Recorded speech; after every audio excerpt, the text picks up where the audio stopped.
na maior manifestação política já registrada em São Paulo. Hundreds of thousands of protesters across Brazil. For weeks, Brazil has been consumed by allegations of corruption at the highest level.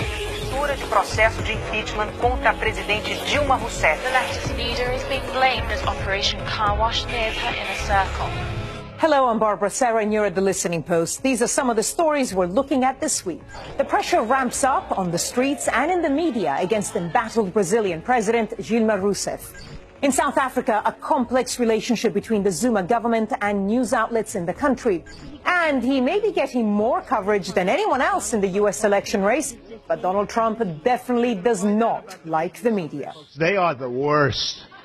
In the past week, Brazilians have had wall-to-wall coverage of a political scandal threatening to bring down the country's government.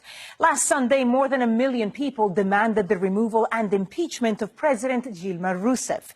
It was the latest development in a 2-year-long story, an investigation called Operação Lava Jato, Operation Car Wash. The investigation centers on a billion-dollar corruption scandal at Brazil's mammoth oil corporation, Petrobras. The scandal has touched many of President Rousseff's close associates. Operação Lava Jato has dominated the news in Brazil and has brought the biases of the mainstream media starkly into view. Rousseff is the second successive left-wing president to be elected in Brazil, and she and her Workers' Party complain that they've been in the crosshairs of a mainstream media monopolized by right-wing conglomerates. The corruption story has not made life easy for the Rousseff government. It's battling waves of negative reporting. However, for many watching the news, well, there is a suspicion that the coverage has just as much to do with pushing the political divide as it has to do with the corruption scandal. The Listening Post's Marcela Pizarro now on the role the media is playing in Brazil's political crisis.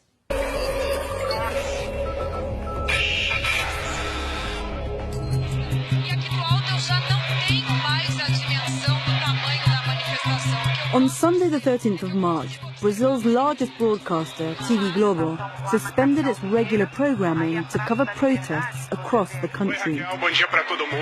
The media had spent a lot of airtime in the run-up, urging people to take to the streets to demand the impeachment of President Dilma Rousseff. Rousseff isn't under investigation herself. Who turned up to protests says a lot about Brazilian politics, society, and its media. The demographic profile of people who went to the streets last Sunday is very particular. They're like upper middle class, white. They're from the southeastern part of Brazil, I mean the richest part of Brazil. So, you know, there is this bunch of very discontent white middle class folks who do not like the Workers' Party from the beginning, I guess. And this sentiment has been fed and also augmented or increased by the media. And there was one photograph that went viral on Brazilian media that was absolutely outstanding. It was this middle-aged, middle-class couple going to the demonstrations, and right behind them there was the nanny push-pramming the toddlers.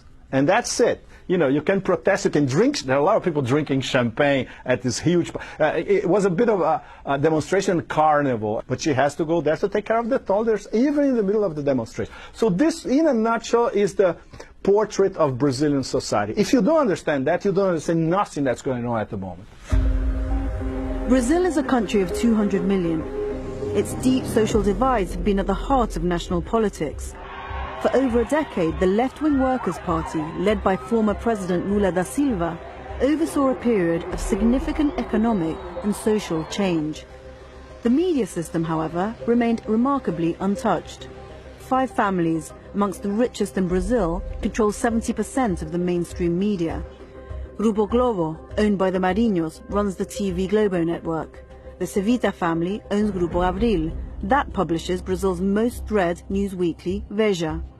Grupo Folha is owned by the Frias family. The Sards own Grupo Bandeirantes, and the Macedos own Grupo Records.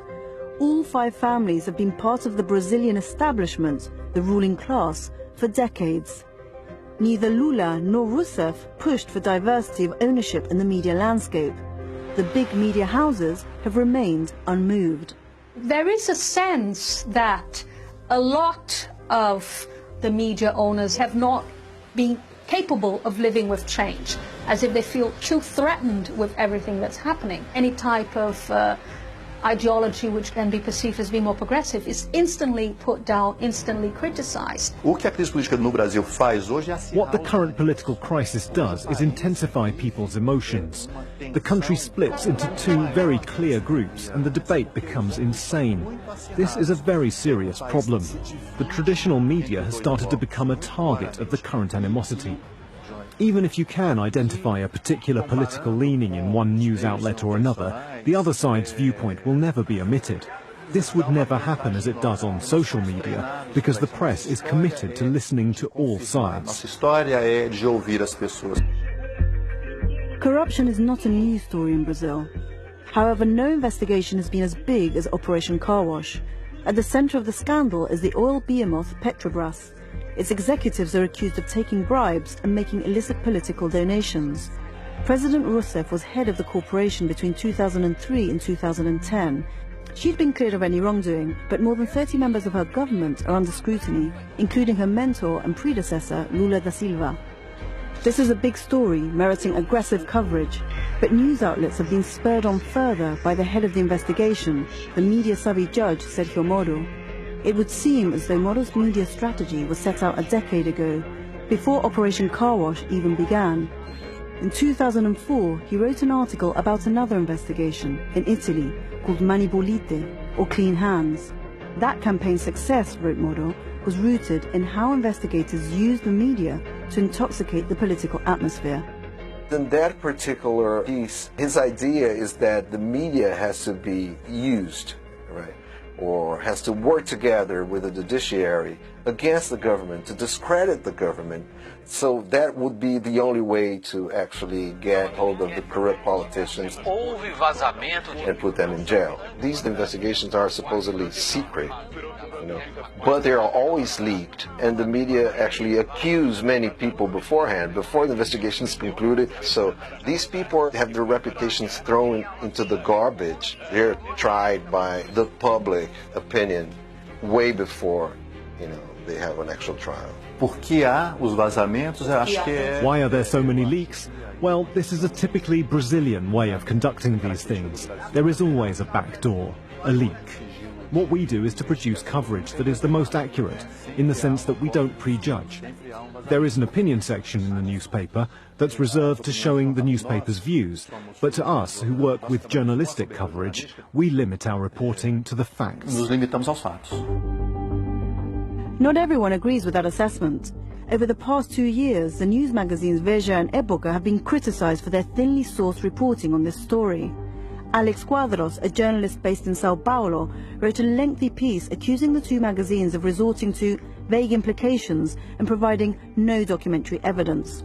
And during an evening bulletin on TV Globo this month, protesters stood behind one correspondent holding signs that read, "Globo wants to incite a coup, it wants to burn the country." What people have become more conscious about is the ways in which sectors of the media are trying to make political advantage of this issue and thus force an impeachment, force a type of soft coup now through the justice system. It's very shoddy journalism because there's no proof, it's just innuendo. For the developing world, this is one of the most important stories of the past few years and for the foreseeable future, because it's a corruption war, it's a political economic crisis mixed with an information war at the same time. So everybody has to pay attention.